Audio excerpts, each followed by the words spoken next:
জি 24 ঘন্টায় আমি সব্যসাচী আছি আপনাদের সঙ্গে। আর আগামীকাল 21শে জুলাই নিয়ে মমতা বন্দ্যোপাধ্যায়ের তৃণমূল, ঋতব্রত বন্দ্যোপাধ্যায়ের তৃণমূল, এনসিপিআই, কংগ্রেস সবাই মাঠে নামছে। কিন্তু তার আগে মমতা বন্দ্যোপাধ্যায়ের অস্বস্তি বাড়ল চড় করে, কারণ 21শে জুলাই তদন্ত ফের হওয়ার সম্ভাবনার কথা জানিয়ে দিলেন মুখ্যমন্ত্রী শুভেন্দু অধিকারী, এবং তিনি সাফ জানালেন যে তদন্ত কমিটি গঠন করা হয়েছিল, যে কমিটির রিপোর্ট এতদিন মমতা বন্দ্যোপাধ্যায়ের সরকার প্রকাশ্যে আনেনি, সেই মমতা বন্দ্যোপাধ্যায়ের সরকার যে 21শে জুলাই নিয়ে প্রত্যেক 21শে জুলাই রাজনৈতিক ফায়দা তোলার চেষ্টা করে গিয়েছেন, তাদের সমব্যথী হওয়ার চেষ্টা করে গিয়েছেন, সেই মমতা বন্দ্যোপাধ্যায় এই ফাইল প্রকাশ্যে আনেননি, যেখানে গুলি চালানোর নির্দেশ দিয়েছিলেন মনীশ গুপ্ত, অথচ সেই মনীশ গুপ্ত মমতা বন্দ্যোপাধ্যায়ের সিস্টেমের মধ্যেই। শুভেন্দু অধিকারী বিধানসভায় কি বলেছেন আজ শোনাই। Let Pankaj Banerjee expressed his inability to depose and gave a statement to the media that I believe that the person solely responsible for the firing was none other than the Home Secretary Monish Gupta. But the culprit has been given a berth in the Mamata Banerjee cabinet. আর শুধু তাই নয়, 21শে জুলাই ওই সময় ওই আন্দোলনে মমতা বন্দ্যোপাধ্যায় তো সামিল ছিলেন। তাকে ডাকা হয়েছিল কি? তদন্ত কমিটি যখন চলছে, তদন্ত চলছে, তিনি তো বড়সড় সাক্ষী। কি বলছেন মুখ্যমন্ত্রী? সবচেয়ে বড় যিনি সাক্ষী হিসেবে নিজেকে দাবি করেন, প্রাক্তন মুখ্যমন্ত্রী মমতা বন্দ্যোপাধ্যায়কে কমিশন ডাকার প্রয়োজন মনে করেনি। হয়তো আলাদা করে বলে দিয়েছিলেন যে আমাকে ডাকবেন না। অথচ এই মমতা বন্দ্যোপাধ্যায় 21শে জুলাই নিয়ে, 21শের আবেগ নিয়ে টানা আস্তে আস্তে সেই 21শে জুলাইয়ের সবার আড়ে বহরে বাড়াতেই থেকেছেন। এইবারও 21শে জুলাই করা নিয়ে তিনি লড়াই করেছিলেন, আইনি পথে লড়াই করেছিলেন। তারপরে অবশ্য ওই বিড়লা প্ল্যানেটোরিয়ামের সামনে মমতা বন্দ্যোপাধ্যায় তিনি সভাটা করবেন। আর কি বলেছেন মুখ্যমন্ত্রী শুভেন্দু অধিকারী শোনাবো আপনাদের। শহীদ পরিবারের প্রতি তার উদাসীনতা বা উন্নাসিকতা, নইলে কেউ এরকম অপরাধ করে 25 লক্ষ টাকা কমিশন দেওয়ার পরে তাদেরকে 2 লক্ষ টাকা দিয়েছে, 5 লক্ষ টাকা আহতদের দেওয়ার কথা বলেছে, 15,000 টাকা দিয়েছে। আপনি ভাবতে পারেন, যার উপরে দাঁড়িয়ে বাৎসরিক ডিম্ভাত উৎসবে পরিণত করেছে, সেই যারা আত্মবলিদান দিলেন তাদের প্রতি এই অবিচার, তাও একটা কমিশনের রেকমেন্ডেশন, এটা ছাড়া আপনি কি বলবেন? তো অপরাধ। 21শে জুলাই সেদিন যারা শহীদ হয়েছিলেন, যাদের পুলিশের গুলিতে মৃত্যু হয়েছিল, রঞ্জিত দাস ছিলেন তার মধ্যে। তাঁর স্ত্রী অর্পিতা দাস এই মুহূর্তে আমাদের সঙ্গে রয়েছেন সরাসরি। আমি অর্পিতা দেবীর সঙ্গে সরাসরি কথা বলবো। অর্পিতা, আপনি 21শে জুলাইয়ের মঞ্চে মমতা বন্দ্যোপাধ্যায়ের সঙ্গে আগেও ছিলেন, অনেকবার মঞ্চেও শেয়ার করেছেন, মঞ্চে উঠেছেন, আপনাকে শ্রদ্ধা জ্ঞাপনও করা হয়েছে নিঃসন্দেহে। এই গোটা বিষয়টা আপনার কাছে কীরকম ছিল? প্রত্যেক বছর ডাকে, প্রত্যেক বছর মহানদী আমাদের 21শে জেলার মিটিংয়ে ডাকে, আমরা আসি। বাড়ি কালীঘাটের বাড়িতে, ওখান থেকে আবার দিদি আমাদের গাড়ি করে নিয়ে যায়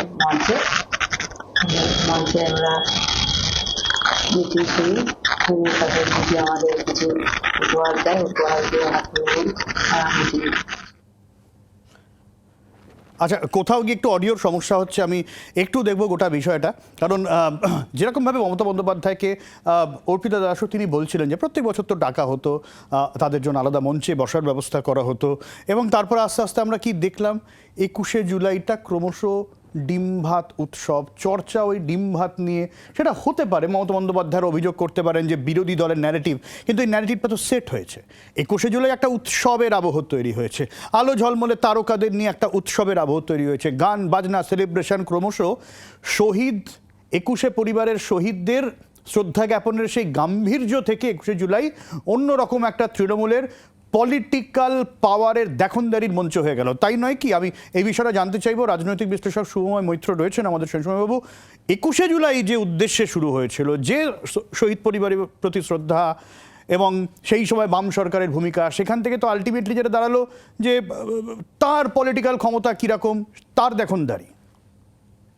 একেবারেই দেখুন, গোটা বিষয়টি যেভাবে ঘটেছে তার পক্ষে বিপক্ষে বহু যুক্তি আছে এবং একটি সংসদীয় ব্যবস্থা, তার মধ্যে একটি আন্দোলন, সেই আন্দোলনে অশান্তি হয়েছে কি হয়নি এই বিতর্ক তো চিরকাল চলতে থাকবে। এবং আজকে তো গোটা রিপোর্টটি বেরোনোর কথা, মুখ্যমন্ত্রী যেরকম বলেছেন, ফলে সেইটি স্টাডি করে আগামী দিনে লোকে বলবেন বিষয়টি কি হচ্ছে। কিন্তু শহীদ স্মরণে যখন একটি মঞ্চ বাঁধা হয়, তখন সেখানে যখন নাচ গান উৎসব হয়, তখন সেটা সাধারণভাবে বাঙালি যে সংস্কৃতি তার সঙ্গে মেলে না। এখন তৃণমূল কংগ্রেসের রাজত্বে তো বাঙালির শুধুমাত্র দুর্নীতি এবং দুর্বৃত্তায়ন এছাড়াও পুরো রাজনৈতিক সংস্কৃতিটা গুলিয়ে গেছে। এবং সবচেয়ে বড় কথা, মতাদর্শ ভিত্তিক দল না হওয়ার কারণে এই একই দলে অতি বামপন্থী থেকে অতি দক্ষিণপন্থী পর্যন্ত প্রচুর মানুষ আছেন, বিভিন্ন রাজনৈতিক দলের মানুষরা একত্রিত হয়েছেন। কিন্তু একটা দলকে কি বেঁধে রাখে, সেটা অন্যেরা পছন্দ করুন বা না করুন, একটা মতাদর্শ একটা দলকে বেঁধে রাখে। এবং সেইখানে তৃণমূল কংগ্রেস যেহেতু একমাত্র সিপিএম কে সরানোটাই তাদের মুখ্য উদ্দেশ্য ছিল এবং একটি মতাদর্শবিহীন দল, ফলে তারা শহীদদের সম্মান দেওয়ার কাজটাও সঠিকভাবে করতে পারেননি। এবং তারপর তো আমরা আজকেও দেখতে পাচ্ছি যে আপনাকে একটু আটকাচ্ছি, যখন যে উদ্দেশ্য ছিল সিপিএম কে সরানো, সেই উদ্দেশ্য যখন পূরণ হয়ে গেল, কোথাও গিয়ে কি 21শে শহীদ এই বিষয়টা অনেক ডাইলিউট হয়ে 21শে জুলাইটা একটা ওই একেবারে কোর রাজনীতির আখড়া হয়ে গেল? দেখুন, 33 বছর কেটে গেছে। আপনি যদি হিসেব করেন 1993 এর পর 2026, ফলে সুনীল বাবুর সেই কবিতাও যদি ভাবেন যে 33 বছর কেটে গেছে, কেউ কথা রাখে না। এই যে সংসদীয় গণতন্ত্রে যারা একবার নির্বাচিত হয়ে যান, তারা যে মানুষগুলি সেই দলের জন্য প্রাণ দেন, সাধারণভাবে তাদের কথা মনে রেখে, তাদের কথা ভেবে তাদেরকে ডেকে আনা, এই যে ডেকে আনার বিষয়টাও অনেকটা লোক দেখানোর মতন থাকে। ফলে এই যে বারবার করে একটা অন্য মঞ্চে বসানো হতো শহীদের আত্মীয়দের, তাদের পরিবারের লোকজনদের, তার মধ্যেও কতটা সমবেদনা সংবেদনশীলতা ছিল আর কতটা দেখনদারি ছিল, এই নিয়ে আলোচনা আসবে। দেখুন, রাজনীতি একটা অত্যন্ত নিষ্ঠুর জায়গা, যেখানে একজন মানুষ তার জীবন দেন কোনো রাজনীতির জন্য, তারপর সেই পথের ধারের পড়ে থাকা বেদি কিছুদিন পর বা কয়েক দশক পর হয়তো আর খুঁজেই পাওয়া যায় না। ফলে এই জায়গায় মানুষের মনে রাখার জায়গায় রাজনীতির নেতা নেত্রীরা সবসময় রাজনীতি থেকে যে সুযোগ সুবিধা ভোগ করেন, সেই রাজনৈতিক দলের ঐকান্তিক সমর্থকরা যারা যারা দলটাকে ভালোবাসেন, যারা সেই রাজনীতি থেকে খুব কিছু পান না, কোনো একটা লক্ষ্য বা মতাদর্শ নিয়ে, যারা হয়তো সিপিএম বিরোধী ছিলেন, তৃণমূল কংগ্রেসকে ভালোবাসতেন, কিন্তু দিনের শেষে সেই রাজনৈতিক দল যে সঠিকভাবে তাদের প্রতিদান কতটা দিতে পেরেছে, সেই নিয়ে আলোচনা চলতেই থাকবে। বিশেষ করে শহীদ স্মরণে যে রক্ত ঋণ শোধ করার কথা, যেটা বামপন্থী একটা সংস্কৃতি থেকে পশ্চিমবঙ্গে এসেছিল, সেই শোধটা কতটুকু হলো এটা একেবারেই পরিষ্কার নয়। না, সেক্ষেত্রে সুমদা এটাও তো বলা যেতে পারে, আপনি বলে রাজনীতি অনেক নিষ্ঠুর জায়গা, সেক্ষেত্রে কি কংগ্রেসকেও তো ওই রাজনৈতিক নিষ্ঠুরতার কাছে কার্যত অসহায় আত্মসমর্পণ করতে হয়েছিল? কারণ দিনের শেষে তাদেরই দলের লোকেরা শহীদ হয়েছিলেন, কারণ মমতা বন্দ্যোপাধ্যায় তখন কংগ্রেসই ছিলেন। সেই গোটা বিষয়টা হাইজ্যাক হয়ে গেল। হ্যাঁ, দেখুন, 21শে জুলাইয়ের ক্ষেত্রে তো শুধু নয়, গোটা পশ্চিমবঙ্গের রাজনীতিতে তৃণমূল কংগ্রেস কোন বদলটা এনেছে, সেটা হচ্ছে সর্বগ্রাসী একটা চেহারা অন্যান্য রাজনৈতিক দল থেকে মানুষকে নিজের দলে নিয়ে আসার। আপনি কেন্দ্রের রাজনীতিতে বলতে পারেন বিজেপি অন্য দলের মানুষদের নেয়, কিন্তু পশ্চিমবঙ্গে কিন্তু এই ট্রেন্ড বামপন্থী আমলে বা সিপিআইএম আমলে অনেক অসুবিধে ছিল। সিপিআইএম আমলের কোনো প্রশংসা এখানে করা হচ্ছে না, কিন্তু সিপিআইএম এর আমল বা তার আগে কংগ্রেসের আমল, পশ্চিমবঙ্গ প্রচুর রাজনৈতিক হিংসা দেখেছে, গোলমাল দেখেছে। কিন্তু এক দলের লোককে অন্য দলে নিয়ে যাওয়া এবং একেবারে নীতি আদর্শ মতাদর্শ সমস্ত কিছু ভুলে গিয়ে এই বিষয়টা পশ্চিমবঙ্গে কিন্তু একেবারে চালু হয় 2011-তে তৃণমূল কংগ্রেস ক্ষমতায় আসার পর। এবং মমতা বন্দ্যোপাধ্যায়ের নেতৃত্বে সিপিআইএম, কংগ্রেস, বিজেপি কোন দল থেকে আসেননি তৃণমূল কংগ্রেসে, এমনকি সিপিআইএম থেকেও মানুষরা তৃণমূল কংগ্রেসে এসে তাদের মন্ত্রী হয়ে গেছেন। ফলে একেবারে সম্পূর্ণ রাজনীতির যে মতাদর্শ ধ্বংসের জায়গাটি, সেটা তো তৃণমূল কংগ্রেস বা তার নেতৃত্বে মমতা ব্যানার্জি আসার পর ঘটেছে। এবং তার মধ্যে 21শে জুলাই একটি উদাহরণ মাত্র। সব জায়গায় এই ঘটনা ঘটেছে, 21শে জুলাই তার একটা ইনস্ট্যান্সিয়েশন মাত্র। একদমই। সুমদা সঙ্গে থাকুন। আমরা এইটা নিয়ে একটা তাৎপর্যপূর্ণ মন্তব্য মুখ্যমন্ত্রী এসছে যে এই বিষয়ে নতুন করে কেউ যদি অভিযোগ জানাতে চান, কেউ যদি এফআইআর করতে চান, করতে পারেন। আপনারা যদি ফ্রেশ এফআইআর করতে চান, সে সুযোগ বর্তমান সরকার দেবে। আপনারা যদি কমিশনের সুপারিশ মতো ক্ষতিপূরণ বর্তমান সরকারের কাছে চান, মুখ্যমন্ত্রী রিলিফ ফান্ড থেকে আমি সেই ক্ষতিপূরণ দেব। আচ্ছা, আমি অর্পিতা দেবীর সঙ্গে আবারও যোগাযোগ করতে পেরেছি। আমি আবারও সেই প্রশ্নটা নিয়ে যাব যে যখন ওই 21শে জুলাইয়ের বিপুল জনসমাগম বর্ণাঢ্য অনুষ্ঠানে আপনারা থাকতেন মঞ্চে বসে, কেমন লাগতো? আমরা বসে থাকতাম ঠিকই, কিন্তু আমাদের মনে তখন মনে প্রাণে নেই, কি বলে, মনে জোর জোর হতো না, মনে কষ্ট হতো, শরীর খারাপ লাগতো। তাও দিদির দিকে তাকিয়ে আমরা মানে মিটিংটা প্রথম থেকে শেষ পর্যন্ত থাকতাম। দিদির উপরে মানে এত বিশ্বাস হয়ে গেছে, আমরা কিছুতে ভুলতে পারবো না, ভুলিনি এখনো।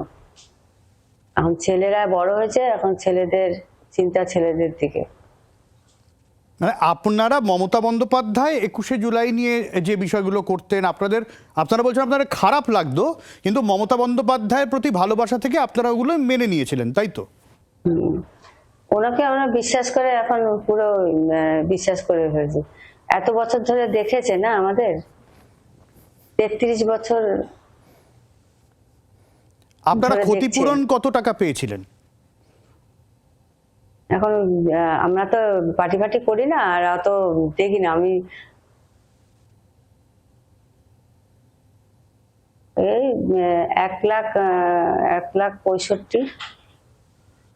আপনি কি জানতেন এর কয়েক গুণ 1,65,000 বেশি টাকা আপনারা ক্ষতিপূরণ হিসেবে পেতে পারতেন? 65,000 সব পার্টি থেকে দিয়েছিল মমতা দি।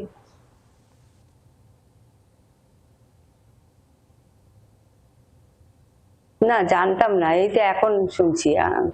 কি করে জানবো এসব? কোনোদিনও কেউ বলেনি, এখন শুনছি। এখন এটা শুনেও আমার বিশ্বাস হচ্ছে না, কিন্তু কি করবো আর শুনে। আমি পার্টি ফাটি বুঝি না, পার্টি ফাটি করি না তো। এই ক্ষতিপূরণের জন্য আপনারা কি আবেদন করবেন? আপনি আবেদন করবেন? কারণ এ তো আপনার প্রাপ্য, আপনার অধিকার। না, আর এই কেস কামারিতে যাবো না। না না, কেস কামারি নয়, মুখ্যমন্ত্রী নিজে বলেছেন যে এটা দিতে প্রস্তুত আছে তিনি, যদি আপনারা আবেদন করেন।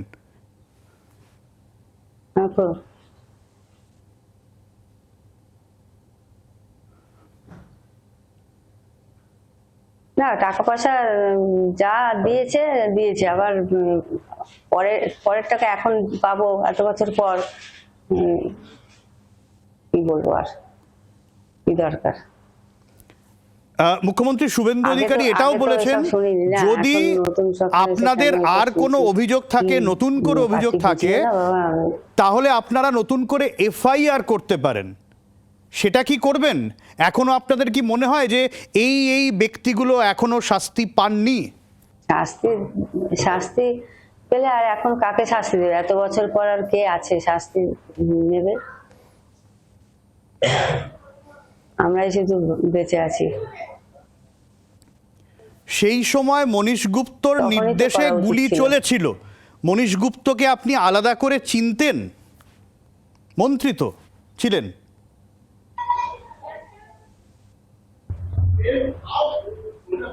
না, মনীশ গুপ্ত এখনো চিনি না। মনীশ গুপ্তকে এখনো চিনি না। মানে আমাদের সামনে কেউ তখন আসেনি না, শুধু দিদি ছাড়া। আর দিদি, সোনালী গুহ, আর এখন দোলাদি, এদের ভালো মতন চিনি।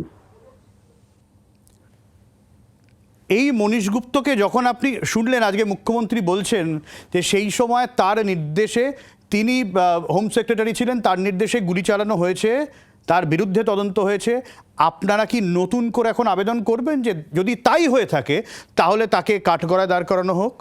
না, আর না, আমি তো এসব চাই না। আমি এসব চাই না যে নতুন করে ফাইল খোলা হোক। আর কি হবে? এত বছর তো কেটেই গেল। এখন ভালোভাবে থাকতে পারলেই আমরা ভালোভাবে থাকবো। কিন্তু যার জন্য আপনার সংসারটা উজাড় হয়ে গেল, সরকার খুলুক, আপনি আমরা এত দেখবো। বছর, আমরা নিজেরা কিছু বলতে পারবো না। আমরা বলবো না যে আমরা খুলবো।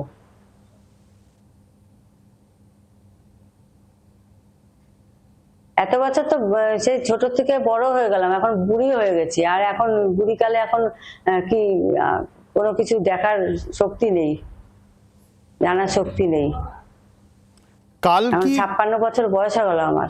কাল কি কেউ আপনাকে কোনো 21-এর মঞ্চে আমন্ত্রণ জানিয়েছেন? মমতা বন্দ্যোপাধ্যায়ের তরফে আমন্ত্রণ এসছে? হ্যাঁ এসছে তো, যাবেন?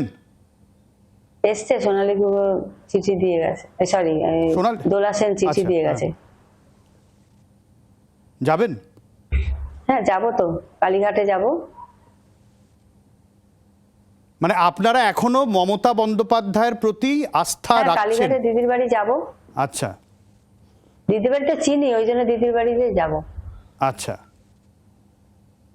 এই যে মুখ্যমন্ত্রী শুভেন্দু হ্যাঁ। অধিকারী অভিযোগ করলেন যে এই 21শে জুলাই নিয়ে সঠিক একটা তদন্ত মেয়ে- এতদিন মেয়ে মানুষ হতে এত দেওয়া বছর যায়নি, দেখে এসছে, কোনো এটা জানার পরেও আপনি মমতা বন্দ্যোপাধ্যায়ের বাড়িতে যাবেন এবং তার মঞ্চে হাজির থাকবেন, এবং আপনার মনে হচ্ছে যে সেখানেই 21শে শহীদদের প্রতি ঠিক মতন শ্রদ্ধা জ্ঞাপন করা হয়, তাই তো? হ্যাঁ যে যেটা করবে সেটা, প্রথম থেকে যে মানুষ করেছে মায়ের মতন বা বাবার মতন, সেখানে যে এখন তো সেটাই মানবো যে এটাই আমার, ইনি আমার সব, তাই না? আচ্ছা আচ্ছা, আপনি সঙ্গে থাকুন। আমি এই জায়গা থেকেই শুভময়দার কাছে জানতে চাই বিষয়টা। শুভময়দা, আপনি এই যে আপনি শুনলেন গোটা বিষয়টা, গোটা বক্তব্যটা শুনলেন, এখনো মমতা বন্দ্যোপাধ্যায়ের প্রতি এই যে অটুট আস্থা, এটাকে আপনি কিভাবে ব্যাখ্যা করছেন? দেখুন, মানুষের প্রতি বিশ্বাস থাকা এবং সহজ সরলভাবে এক রৈখিক রাজনীতি যেভাবে বুঝতে শেখা, এই মানুষগুলি, এই যে অর্পিতা দেবী এখন যে কথাগুলো বললেন, এই কথাগুলো দেখলে বারবার খুব অসহায় মনে হয় রাজনৈতিক বিশ্লেষক হিসেবে। অর্থাৎ বারবার করে রাজনীতি বিশ্লেষণে যখন নেতা নেত্রী কোনো রাজনৈতিক দল তারা ক্ষমতা দখল করেন, তারা খুব বড় জায়গায় চলে যান, তখন তাদের পেছনে সাধারণ মানুষের কত ঘাম রক্ত আর তার সঙ্গে কতটা বিশ্বাস যে মিশে থাকে, যে বিশ্বাস নড়ানো যায় না। এই মানুষগুলি যেভাবে একটি রাজনৈতিক দলকে ভালোবেসেছেন, তৃণমূল কংগ্রেসকে বা মমতা বন্দ্যোপাধ্যায়কে ভালোবেসেছেন, আমরা যতই সেই রাজনৈতিক দলের সমালোচনা করি, সমালোচনা করার হাজার কারণ আছে, কিন্তু সেই জায়গায় এই মানুষদের বিশ্বাসগুলো, এই যে সহজ সরল বিশ্বাস, এই বাংলার এই মানুষগুলিকে বাঁচিয়ে রাখাই যারা ক্ষমতায় থাকবেন তাদের কর্তব্য। রাজনীতি তারাই করুন যারা এই অসংবেদনশীলতার মাধ্যমে সাধারণ মানুষকে বিপর্যস্ত না করে সত্যিকারের সাধারণ মানুষের কথা বলবেন। যে রাজনীতি, আমাদের তো রাজনীতি বিনির্মাণ করতে হয়, সেই জায়গায় দাঁড়িয়ে বড় কষ্ট হয়, বড় হতাশ লাগে দেখলে যে 21শে জুলাইয়ের মঞ্চে যে মানুষগুলো মঞ্চ মাতিয়েছেন, সেই তৃণমূল কংগ্রেস থেকে সুবিধে পেয়েছেন, যে তৃণমূল কংগ্রেসের দুর্নীতি দুর্বৃত্তায়নে মানুষ অতিষ্ঠ, সেই জায়গায় একই জায়গায় দাঁড়িয়ে একজন মানুষ, তিনি তার পরিবারের মানুষকে হারানোর পর, তারপরেও দীর্ঘদিন পর সেই দলটির প্রতি, সেই মানুষগুলির প্রতি যে বিশ্বাস বজায় রেখেছেন, এটা সত্যিকারের অন্য দিক দিয়ে আমাদের সম্পদ। মানুষের বিশ্বাস হারানো তো মহাপাপ। ফলে আজকে বিশ্লেষণটুকু বাকি থাক, আজকে বিশ্লেষণ থাক, আজকে যে মানুষের বিশ্বাস যেখানে আছে সেই জায়গাতেই আমরা থাকি। 21শে জুলাই যারা চলে গেছেন তাদের স্মরণ করি, আর চাই আগামী দিনে একটু সুষ্ঠু একটা পশ্চিমবঙ্গের, একটু ভালো থাকার একটা পশ্চিমবঙ্গের, যে পশ্চিমবঙ্গের রাজনৈতিক নেতারা শুধুমাত্র নিজেদের স্বার্থ, নিজের দলের স্বার্থ চরিতার্থ না করে একটু সাধারণ মানুষের কথা ভাববেন। দেখুন, তাহলে কি দাঁড়ালো গোটা বিষয়টা? 21-এর মঞ্চে যেসব শহীদ পরিবাররা ছিলেন তাদের মধ্যে একজন এখনো পর্যন্ত মমতা বন্দ্যোপাধ্যায়ের প্রতি বিশ্বাস অটুট রাখছেন। কালকে দেখার বাকিরাও রাখেন কিনা। যদি তাই হয় সেক্ষেত্রে মমতা বন্দ্যোপাধ্যায়ের 21শে জুলাই, ঋতব্রতদের 21শে জুলাই, এনসিপির 21শে জুলাই, কংগ্রেসের 21শে জুলাই, তাহলে যদি এনারা যান সেখানে, তাহলে কি মমতা বন্দ্যোপাধ্যায়ই এই বিষয়টা, মানে আসল তৃণমূলের ব্যাটনটা নিয়ে 21শে জুলাইটা ধরে রাখলেন, রাশটা তার হাতে থাকলো, এটা তিনি প্রমাণ করতে সক্ষম হবেন?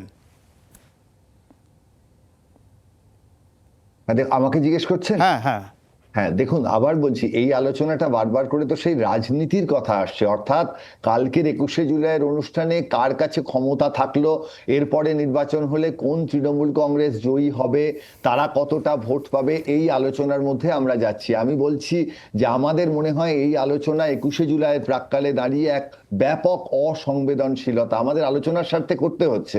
ভোটের রাজনীতি নিয়ে কে কত ভাগ পাবেন, কার কাছে বেশি মানুষ যাবে, কত মানুষের মাথা গোনা হবে, এই যে কংগ্রেস, এনসিপিআই, বিভিন্ন ধরনের তৃণমূল কংগ্রেস, একটি কালীঘাট কংগ্রেস, একটি ঋতব্রত বাবুর তৃণমূল কংগ্রেস, এই যে বিষয়গুলির মধ্যে আমরা যখন বারবার চলে যাচ্ছি, তখন আমার যে বারবার একই বক্তব্য যে সাধারণ মানুষ, সে বামপন্থী আমল থেকে, কংগ্রেসের আমল থেকে, স্বাধীনতার সময় থেকে যে মানুষগুলো এই রাজনৈতিক নেতাদের মঞ্চে আলো করার জন্য বারবার ভোট দেন, তারা ফিরে কি পান? আপনি একটু আগেই তো একটা টাকা পয়সার কথা বলছিলেন, এনারা হয়তো জানেনই না তাদের কতগুলো টাকা পাওয়া উচিত। ফলে বারবার কিন্তু সুময়দা, যারা জানেন না এই বিষয়টা, যারা বিশ্বাস করেছেন অন্ধের মতো এবং দিনের পর দিন এভাবেই রাজনীতির নেতারা মানুষের এই সরলতার সুযোগ নিয়ে একই রকম খেলাটা খেলে যান, তাদের নিয়ে প্রশ্ন করব না? তখন সংবেদনশীলতার দোহাই দিয়ে চুপ করে থাকবো? না না না, আমরা তো প্রশ্ন করি, আমরা তো আজকেও প্রশ্ন করছি। এই যে রাজনীতি গণতন্ত্র, সংসদীয় গণতন্ত্র, সেখানে তো যে শাসক তার বিরুদ্ধেই প্রশ্ন করতে হয়। 15 বছর ধরে আমরা একটানা প্রশ্ন করেছি। আমার বক্তব্য একেবারেই আপনার জায়গায়, যে প্রশ্ন তো করতেই হবে, কিন্তু যে মানুষগুলি তার নিজের অধিকারের বিষয়টুকুই জানেন না, যাকে 21শে জুলাই শুধু একটু মঞ্চে ডেকে নিয়ে যাওয়া হয়, তিনি সেখানে গিয়ে বসেন, তার সেই আত্মীয় পরিজনের কথা ভাবেন, সেই ফিরে যাওয়ার দিনগুলোর কথা ভাবেন, তাদের কাছে তো রাষ্ট্রকে পৌঁছে যেতে হবে।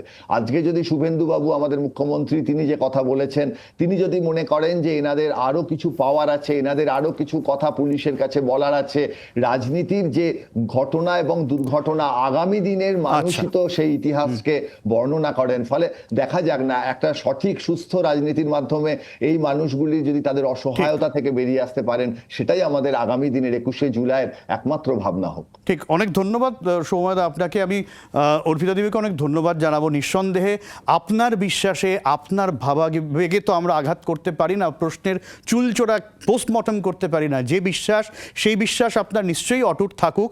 আপনার যেখানে মন চায় নিশ্চয়ই সেখানে যাবেন, যাকে বিশ্বাস করতে ইচ্ছা হয় নিশ্চয়ই সেখানে বিশ্বাস করবেন। আমাদের কাজ প্রশ্ন তোলা, আমাদের কাজ খবর দেখানো, আমরা সেটা করতে থাকবো। অনেক ধন্যবাদ আপনাকে। মমতা বন্দ্যোপাধ্যায় আজকে গিয়েছিলেন যেখানে 21-এর মঞ্চ, সেখানে কি বক্তব্য তার শোনাই। আগামীকাল নতুন করে পথ চলার দিন, আমাদের যাত্রা হলো শুরু। অবকর্ণধার তোমারে করি নমস্কার, বাংলার মামাটি মানুষকে প্রণাম জানিয়ে আগামীকাল বেলা 11টার মধ্যে ঝড় হোক, জল হোক, পুলিশ আটকে দিক।